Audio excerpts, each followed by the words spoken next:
পেঁয়াজ রসুন ভীষণ কই চাটনি নেবু। দেখান।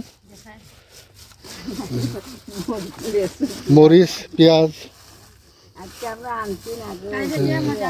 এটা চা দিয়ে, হ্যাঁ চা দিয়ে বানাইছে চাটনিটা। এই যে চা পাতা চা পাতা খাইলে দিয়ে। মজা লাগে না? কি কি দিয়ে বানাইছেন এটা? লসুন পেঁয়াজ মরিচ চানাচুর আচ্ছা ও শুটকিও লাগে, শুটকি লাগে না? না কাজ করতে ফুর্তি ও লাগে।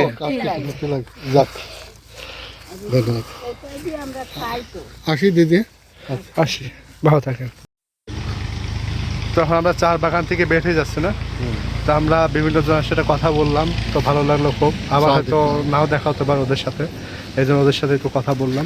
এই জীবনের প্রথম, এই শেষ হয়তো, আর দেখা নাও হতে পারে। আর দেখছেন কত আর এদিকে কম আসো। টাকা পারিশ্রমিক, এদের কত কষ্টভাবে এরা চলাচল করে। চলাচল করে এবং কিভাবে শুধু চার পাতা আর হয়তো দুইটা শুকনো রুটি, এই এদের খাবার। ওহ, খুব কঠিন জীবন। অনেক কিছু শেখার আছে, তাও এর ভিতরে ওরা বলছে কুমা আমরা আনন্দ ফুর্তিতে আছি। খুব সুখে আছে। খুব সুখী। কেউ বলেনি যে আমরা কষ্টে আমরা আছি। কষ্টে আছি, কেউ এই কথাটা বলে না। সুখে আছি, মাশাআল্লাহ। চলো আমরা যাই।